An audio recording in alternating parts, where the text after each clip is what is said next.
The hallway is quiet, almost eerily so. The camera focuses on the last few students trickling out of the school. Then we see her. Colleen Ritzer, the 4-year-old math teacher, walked toward the bathroom. She's alone. Behind her, unnoticed by Colleen, a 4-year-old student remains hidden in the background. Philip Chism, hood pulled low, eyes focused. He watches her carefully. Seconds pass. Philip moves. Colleen, oblivious, enters the bathroom. CCTV footage shows Philip following. He pauses, looking at the security camera as if considering his next move. Then, without hesitation, he enters the women's restroom. At that moment, everything changes. The 22nd of October 2013. Danvers, Massachusetts. A town where most people knew each other. A place where students walked the same halls, and teachers helped shape their futures. But on this day, one of those teachers, Colleen Ritzer, 24, would never make it home. Her kindness, her dedication to her students, had unknowingly led her to a fateful meeting with one student who had planned something far darker than anyone could have imagined. Philip Chism, a 4-year-old student, had quietly followed Colleen into the bathroom that day, with a hidden agenda that would change everything. This was no sudden outburst. This was premeditated. This was planned, and it was about to unravel in the most horrifying way. Colleen Ritzer was the kind of teacher that went beyond the textbook. She had a passion for math, but she also cared deeply for her students. She wasn't just a teacher. She was a mentor, a guiding hand for those who needed help.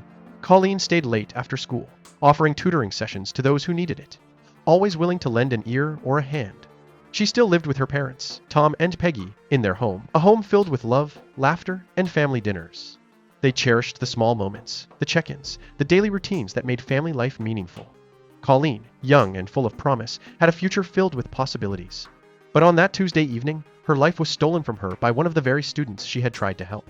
It was an act of violence no one could foresee, and one that would break her family, her students, and her community forever. Philip Chism was a quiet, reserved teenager. He had moved from Tennessee to Massachusetts following his parents' divorce. The transition was difficult for him. New town, new school, new life. He struggled with loneliness, and his withdrawn demeanor set him apart from other students. Teachers noticed that Philip kept to himself. He didn't engage much in class or with others, often keeping his thoughts to himself. He was the kind of student who faded into the background, but not in a way that raised alarms. No one suspected the darkness that simmered beneath his exterior. There were signs, a lack of connection, a sense of isolation, but no one could have predicted the violence lurking just beneath the surface. Philip had been carrying a burden of emotional pain that no one truly understood. And on that fateful day, it all came to a head. It's late afternoon at Danvers High School. The bell has rung, and most students have rushed out of the building, eager to go home. But Philip Chism, a 4-year-old student, stays behind. His reason? A routine tutoring session with Colleen Ritzer, the 4-year-old math teacher. Inside the empty classroom, Colleen is focused on helping Philip with his algebra lesson. There's nothing to suggest that danger is closing in. She's simply doing what she's always done, helping a student in need.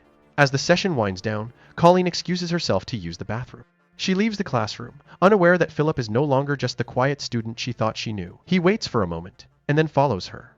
Philip hesitates briefly as he sees a security camera in the hallway, but his decision is already made. He knows exactly what he's about to do. With determination, he follows her into the bathroom. The door closes behind them. 11 minutes later, Philip walks out of the restroom, his face blank and emotionless.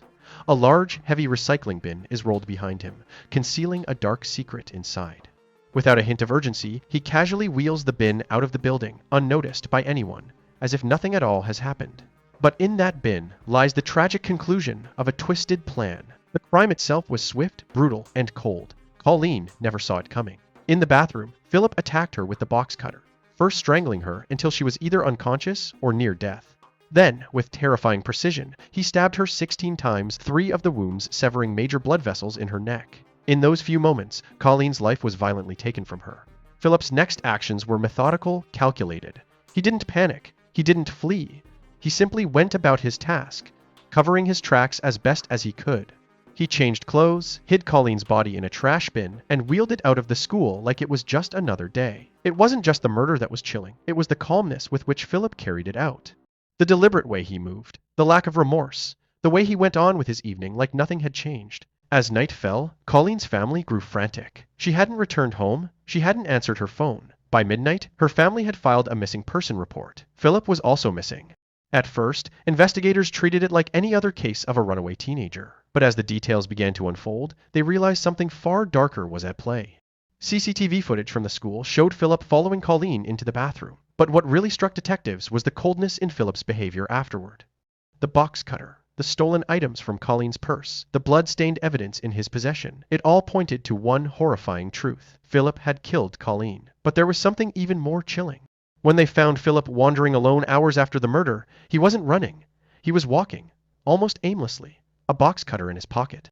When officers searched him, they found Colleen's credit cards, her driver's license, and a pair of her underwear trophies of a crime that was far more sinister than anyone had imagined. In the courtroom, the prosecution laid out their case. Philip Chism had planned this murder, meticulously gathering a kill kit that included a box cutter, gloves, and a ski mask.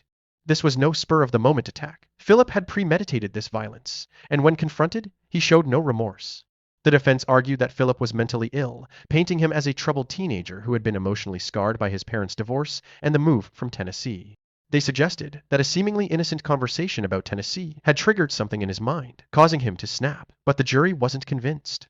They rejected the insanity defense, concluding that Philip understood exactly what he had done. He was sentenced to life in prison, with the possibility of parole after 25 years. The murder of Colleen Ritzer left a community shattered. Her family, her students, and everyone who knew her were left reeling from the brutal loss.